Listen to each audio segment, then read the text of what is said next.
शोषण किया जा रहा है। इनके साथ साथ अपर कास्ट समाज में से विशेषकर गरीब लोगों की भी हालत हमें कोई खास अच्छी नजर नहीं आती है। इनकी गलत कृषि नीतियों के कारण किसान वर्ग भी आए दिन आंदोलित ही रहता है और पिछले कुछ वर्षों से तो आए दिन किसान सड़कों पर ही अपनी आवाज उठाता रहा है। साथ ही इनकी गलत आर्थिक नीतियों की वजह से देश की अर्थव्यवस्था पर भी इसका काफी बुरा प्रभाव पड़ रहा है, जिससे यहाँ विशेषकर छोटे एवं मध्यम वर्गीय व्यापारी वर्ग भी काफी ज्यादा दुखी व परेशान है। और अब केंद्र में पूर्व की रही सरकारों की तरह ही वर्तमान भाजपा सरकार में भी जहाँ पूरे देश में गरीबी, बेरोजगारी एवं महंगाई आदि भी काफी ज्यादा बढ़ रही है। देश में हर स्तर पर फैला भ्रष्टाचार भी अभी तक कम नहीं हुआ है, अर्थात काफी बड़ा हुआ है। साथ ही अपने देश की सीमाएं भी अभी तक पूरे तौर से सुरक्षित नहीं है। ये भी बड़े चिंता की बात है। ऐसे में अब आप लोगों को देश में हो रहे लोकसभा आम चुनाव में कांग्रेस, बीजेपी व इनकी सहयोगी पार्टियों को भी केंद्र की सत्ता में आने से जरूर रोकना है। जिनकी गलत नीतियों व गलत कार्य प्रणाली आदि को आप लोग काफी हद तक आजमा भी चुके हैं। ऐसी स्थिति में अब ये विरोधी पार्टियां किस्म किस्म के साम, दाम, दंड भेद आदि अनेकों हथकंडे इस्तेमाल करके केंद्र की सत्ता में आने की पूरी कोशिश में लगी हैं, जिनसे अपनी पार्टी के लोगों को हर स्तर पर काफी ज्यादा सावधान रहना है। और इस मामले में विरोधी पार्टियां अपने अपने पक्ष में हवा बनाने के लिए खासकर मीडिया, ओपिनियन पोल व सर्वे आदि का जो बड़े पैमाने पर इस्तेमाल कर रही हैं, तो उनसे भी अपनी पार्टी के लोगों को बिल्कुल भी गुमराह नहीं होना है। इसके साथ ही विरोधी पार्टियों के विभिन्न रूपों में जारी किए गए इनके हवाई व प्रलोभन भरे चुनावी घोषणा पत्रों एवं वायदों आदि के बहकावे में भी अपनी पार्टी के लोगों को कतई नहीं आना है। जिन्हें ये पार्टियां चुनाव खत्म होने के बाद ज्यादातर अमल में नहीं लाती हैं और अब जिन पर से देश की जनता का अधिकांश विश्वास ही उठ गया है। यही खास वजह है कि हमारी पार्टी किसी भी चुनाव में अपनी पार्टी का कोई भी चुनावी घोषणा पत्र आदि जारी नहीं करती है। वैसे भी हमारी पार्टी किसी भी मामले में कहने में बहुत कम बल्कि कार्य करके दिखाने में ही ज्यादा विश्वास रखती है। और इस बात का सबसे बड़ा सबूत ये है कि उत्तर प्रदेश में 4 बार हमारी पार्टी के नेतृत्व में रही सरकार ने चुनाव में अपनी पार्टी के बिना कोई जारी किए गए चुनावी घोषणा पत्र के ही प्रदेश व आम जनहित में काफी कुछ ऐतिहासिक कार्य करके दिखाए हैं, जिनके अब देश में अधिकांश पार्टियों की सरकारें काफी नकल भी कर रही हैं। जबकि इस मामले में हमारी पार्टी का ये कहना है कि यदि इन पार्टियों के स्थान पर केंद्र में हमें अपनी पार्टी की सरकार बनाने का मौका मिलता है, तो तब फिर हमारी पार्टी की बनी सरकार केंद्र में यहाँ अब तक रही सभी विरोधी पार्टियों की सरकारों की तरह केवल हवाई व कागजी कार्य आदि नहीं करेगी, बल्कि उत्तर प्रदेश की तरह ही जमीनी हकीकत में ठोस कार्य करके दिखाएगी। और इस संदर्भ में खासकर मैं ये कहना चाहूंगी, केंद्र द्वारा देश में पिछले कुछ समय से अति गरीब परिवारों को अस्थायी तौर पर फ्री में जो थोड़ी सी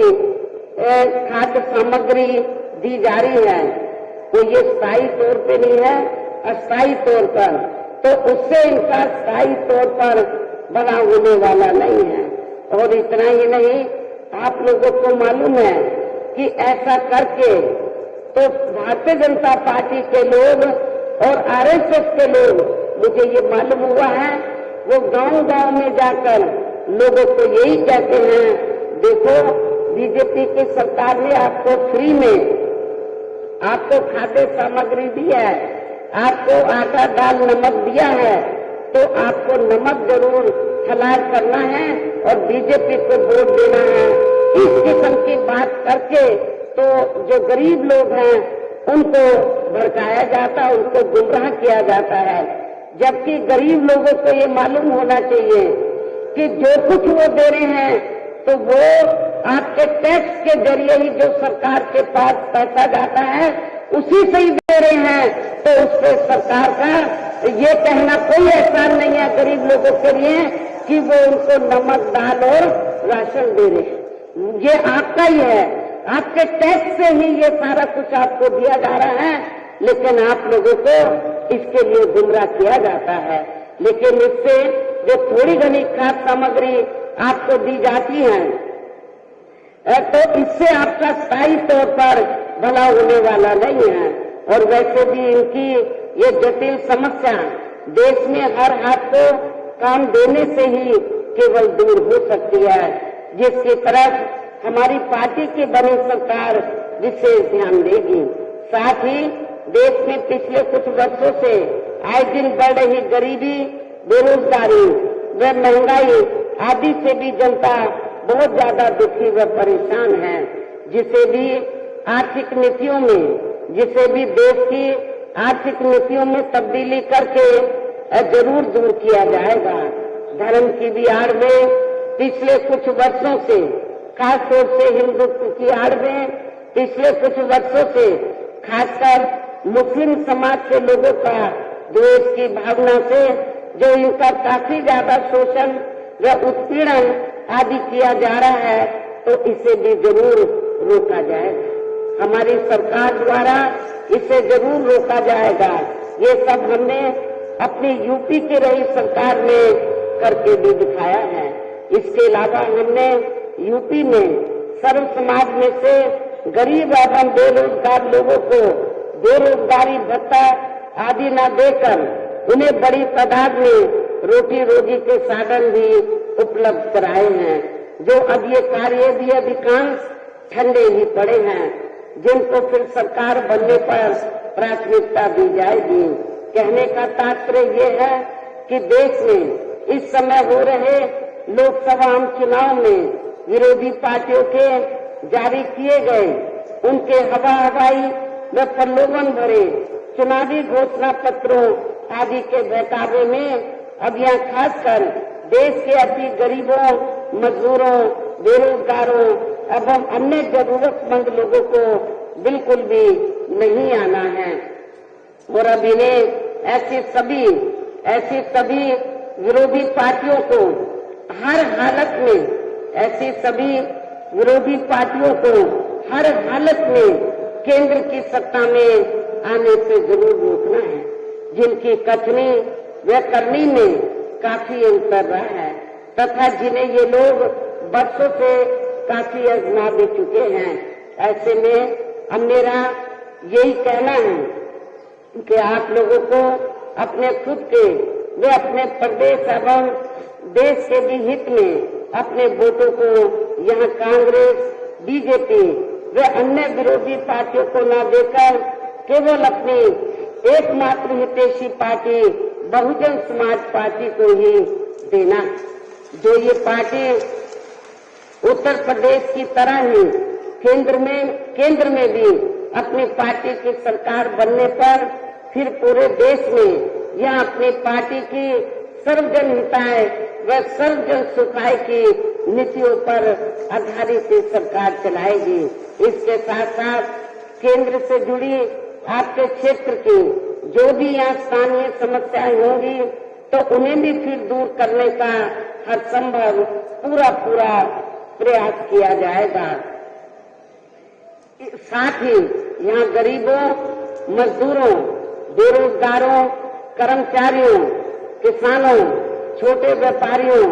एवं अन्य मेहनत कश लोगों के हितों का भी विशेष ध्यान रखा जाएगा। सर्व समाज में से खासकर दलितों, आदिवासियों, पिछड़े वर्गों, मुस्लिम व अन्य धार्मिक अल्पसंख्यक समाज के लोगों के विकास एवं उत्थान के साथ साथ हर स्तर पर इनकी सुरक्षा आदि के लिए भी सख्त कदम उठाए जाएंगे। और तभी फिर यहाँ वास्तव में अपने देश के महान संतों, गुरुओं व महापुरुषों में भी विशेषकर महात्मा ज्योतिराव फूले, श्री छत्रपति शाहू जी महाराज, श्री नारायण गुरु, बाबा साहब डॉक्टर भीमराव अम्बेडकर एवं मान्यवर श्री कांशीराम जी आदि का अधूरा रहा सपना जरूर साकार हो सकता है, जिनको यूपी में हमारी पार्टी के रही सरकार द्वारा हर स्तर पर पूरा आदर सम्मान दिया गया है। इन्हीं खास बातों के साथ ही अब मेरा देश व आपके स्टेट के भी हित में यही कहना है कि हमारी पार्टी ने आपके मुरादाबाद लोकसभा की सीट से मोहम्मद इरफान सैफी, रामपुर लोकसभा की सीट से श्री जिसान खान, नैनीताल उधम सिंह नगर लोकसभा की सीट से श्री अतर अली माहीगीर, इन तीनों लोगों को चुनाव के मैदान में उतारा है, जो यहाँ आपके सामने मंच पर भी मौजूद हैं। तो उन्हें आप लोगों को जरूर कामयाब बनाना है, उन्हें आप लोगों को जरूर कामयाब बनाना है, जिसके लिए यहाँ पार्टी के सभी स्तर के छोटे बड़े पदाधिकारी व कार्यकर्ता आदि पूरे जी जान से लगे हैं। और अब आप लोगों को वोट पड़ने वाले दिन या बीएसपी के अपने इन सभी लोकसभा उम्मीदवारों को अपनी पार्टी का जो हाथी चुनाव चिन्ह है, हाथी चुनाव चिन्ह के सामने वाले बटन को दबाकर इनको भारी वोटों के अंतर से जरूर जिताना है। इस पुरजोर अपील के साथ ही हमने अपनी बात यही समाप्त करते हुए जय भीम, जय भारत।